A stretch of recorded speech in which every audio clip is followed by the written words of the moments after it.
ইলিশের বাজার নিয়ে জানাতে এবার বরিশাল থেকে যোগ দিয়েছেন সহকর্মী মুরাদ আহমেদ। মুরাদ আহমেদ, আমরা তো সাধারণত এই যে পান্তা ইলিশের যে কালচার শহরে দেখি, এটি কি বাঙালির আবহমান কালের কোনো সাংস্কৃতিক অনুষঙ্গ কিনা? পয়লা বৈশাখে কি ইলিশ মাছ খাওয়া জরুরি? দেখুন, এটা আসলে ইলিশ খাবেন না পান্তা ইলিশ খাবেন, এটা আসলে ইয়াং জেনারেশনের ডিমান্ডের উপর নির্ভর করে। ভাগ্যিস যে এবছর বরিশাল বিশ্ববিদ্যালয় এখন বন্ধ রয়েছে, অন্য অন্য শিক্ষা প্রতিষ্ঠানগুলো বন্ধ রয়েছে, কলেজগুলো বন্ধ রয়েছে, যার ফলে ইলিশ আপনার 1,20,000 থেকে প্রায় 1,30,000 এসে ঠেকেছে। তা না হলে এখন বরিশালে 2 লাখ টাকা ইলিশ খাওয়া লাগতো এই পান্তা ইলিশের ধাক্কায়। তো আমি এখন রয়েছি বরিশালের ইলিশ মোকামটায়। দেখুন, এই যে আমার পেছনে যা দেখছেন, অন্যবার এই চৈত্র সংক্রান্তির দিনে মানে ইলিশের রাইস পড়তো, যেভাবেই হোক যেখান থেকে হোক ইলিশ এসে এখানে জমাট থাকতো। আর এখন হাতে গোনা কিছু ইলিশ আছে। দাম আমাদের ঢাকা থেকে এবং বরিশালের রেগুলার দামের সাথে হিসেব করি, তাহলে বরিশালের ইলিশের এখন যে দাম চলছে তা রীতিমতো মহাকাশ চুম্বী। তো এই অবস্থার মধ্যে মানুষ এখন ইলিশের দর্শক হয়ে গেছে, ক্রেতা আর থাকতে পারতেছে না। আমরা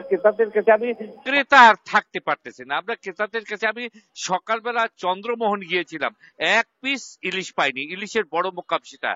আমরা গিয়েছিলাম বেলতলা, সেখানে সর্বোচ্চ 1.5 থেকে 2 মণ ইলিশ পেয়েছি।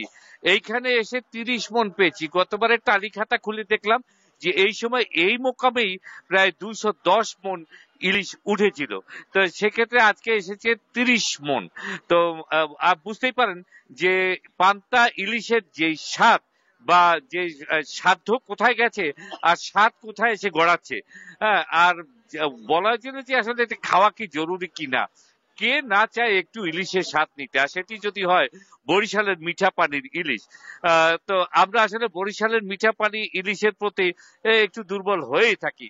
আর বরিশালে যে ইলিশ এসে আমাদের মুখের সামনে থেকে ফিরে যায় সেটি হচ্ছে সাগরের ইলিশ। তো তার উপরে আমাদের খুব একটা দরদ থাকে না।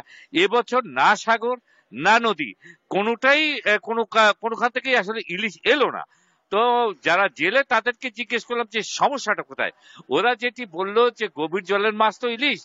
তো সেখানে এরা এখন যে পানি কম রয়েছে নদীতে, হ্যাঁ, নদীতে পানি কম থাকে, পানিতে উত্তাপ বেশি, রৌদ্র তাপ খুব বেশি গত কয়েকদিন থেকে। তো এই তাপে আসলে ইলিশ থাকতে চায় না, সে ক্রমশই গভীরে যেতে চায়। গভীরে যেতে গিয়ে বড় নদীগুলো, 10টি যে বড় নদী রয়েছে সেখানে গিয়ে পড়েছে। সেই 10টি নদী হচ্ছে অভয় আশ্রম এখন। তো এখন সেখানে ইলিশ শিকার করা যাবে না। ছোট নদীতে ইলিশ নাই, বড়টায় শিকার করা যাবে না।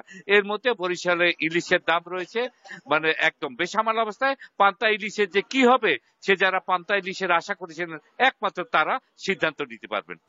মুরাদ আহমেদ, বাঙালির হাজার বছর যে সংস্কৃতি, এই সময়টাতে অনেকেই শুক্তো খায়, নিরামিষ খায়, সুতরাং ইলিশ না থাকলেও বোধহয় তারা সেই দিক দিয়ে মানিয়ে নেবে। আপনাকে অনেক ধন্যবাদ।